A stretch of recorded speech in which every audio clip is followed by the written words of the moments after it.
नमस्कार दोस्तों, जय श्री कृष्णा, राधे राधे। दोस्तों, आप सभी को महालक्ष्मी व्रत की हार्दिक शुभकामनाएं।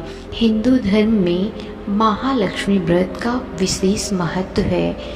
यह भाद्रपद शुक्ल अष्टमी के दिन से यह व्रत शुरू होता है और 16 दिन तक यह व्रत किया जाता है।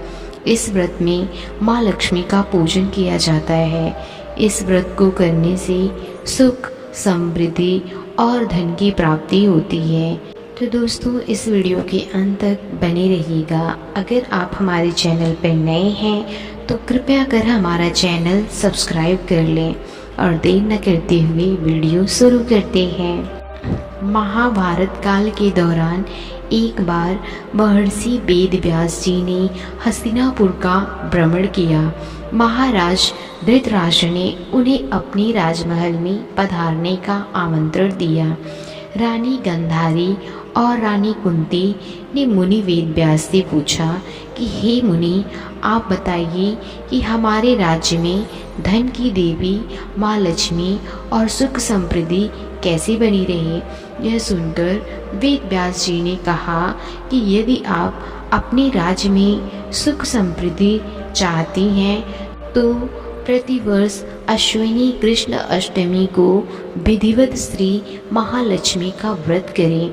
मुनि की बात सुनकर कुंती और गंधारी दोनों ने महालक्ष्मी व्रत करने का संकल्प लिया।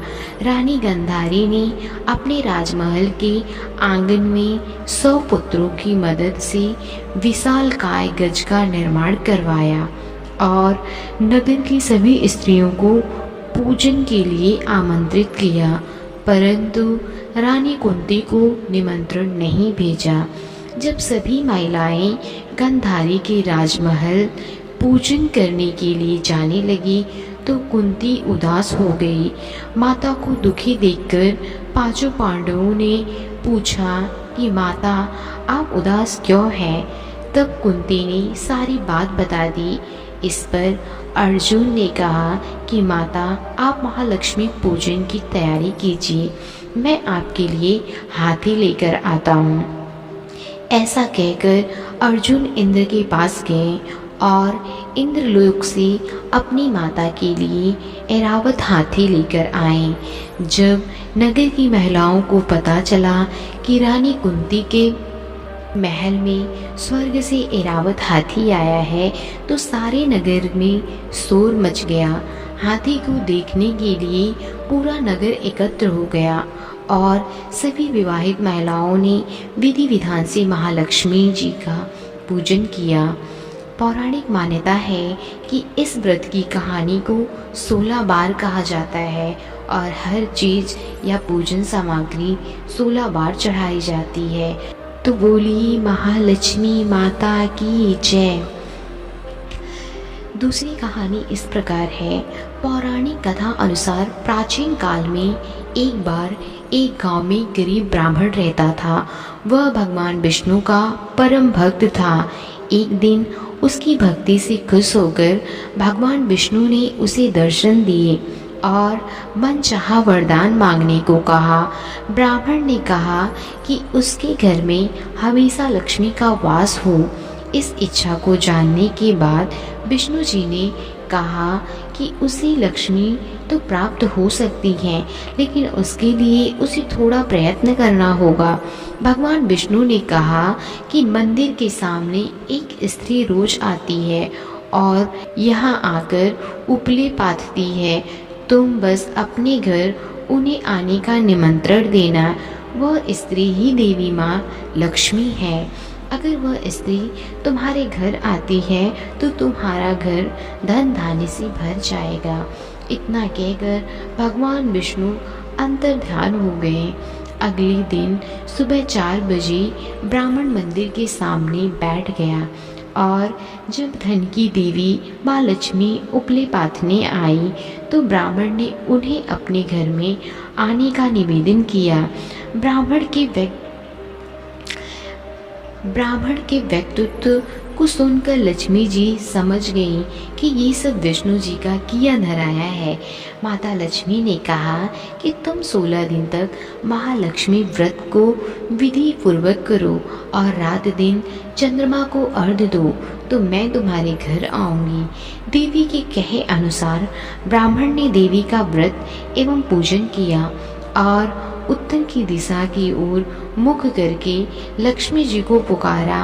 अपने वचन को पूरा करने के लिए धन की देवी प्रकट हुई और उन्होंने गरीब ब्राह्मण के हर कष्ट को दूर किया और उसके घर को सुख संपत्ति से भर दिया। एक बार भगवान विष्णु मृत्युलोक यानी भूलोक में गमन करने के लिए निकल पड़े। माता लक्ष्मी ने भी निवेदन किया कि वह भी उनके साथ आना चाहती हैं। तब भगवान विष्णु ने उनके स्वभाव से परिचित थे, इसलिए पहले ही उन्हें आगाह किया कि मैं आपको एक शर्त पर साथ लेकर चल सकता हूँ। तब माता लक्ष्मी मन ही मन बहुत खुश हुई कि चलो शर्त ही सही, भगवान साथ ले जाने के लिए तो माने। माता फटाक से बोली, मुझे सारी शर्तें मंजूर है। भगवान विष्णु ने कहा, जो मैं कहूँ, जैसा मैं कहूँ आपको वैसा ही करना होगा। तब माता बोली, ठीक है, आप जैसा कहेंगे मैं वैसा ही करूँगी। दोनों भूलोक पर आकर विचरण करने लगे।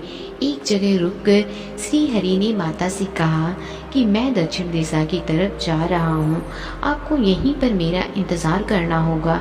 यह कहकर भगवान विष्णु दक्षिण दिशा की तरफ बढ़ गए। अब माता को जिज्ञासा हुई कि दक्षिण दिशा में ऐसा क्या है जो भगवान मुझे वहाँ नहीं ले जाना चाहते। माता का स्वभाव तो वैसे भी चंचल ही माना जाता है। उनसे वहाँ पर ज़्यादा देर तक नहीं रुका गया और वे भगवान विष्णु की तरफ ही बढ़ने लगी। आगे जाकर माता लक्ष्मी को सरसों का खेत दिखाई दिया। उसकी सुंदरता ने माता का मन मोह लिया। वे फूलों को तोड़कर अपना श्रृंगार करने लगी। उसके बाद वे कुछ ही दूर आगे बढ़ी थी कि गन्ने के खेत उन्हें दिखाई दिए। उन्हें गन्ना चूसने का इच्छा हुई तो गन्ने तोड़कर उन्हें चूसने लगी कि भगवान विष्णु वापस आ गए। सरसों के फूलों से सजी माता लक्ष्मी को गन्ना चूसते हुए देखकर भगवान विष्णु उन पर क्रोधित हो गए। भगवान विष्णु ने कहा कि आपने शर्त का उल्लंघन किया है। मैंने आपको वहाँ रुकने के लिए कहा था, लेकिन आप नहीं रुकी और यहाँ किसान के खेतों में फूल व गन्ने तोड़कर आपने अपराध किया है। इसकी आपको सजा मिलेगी।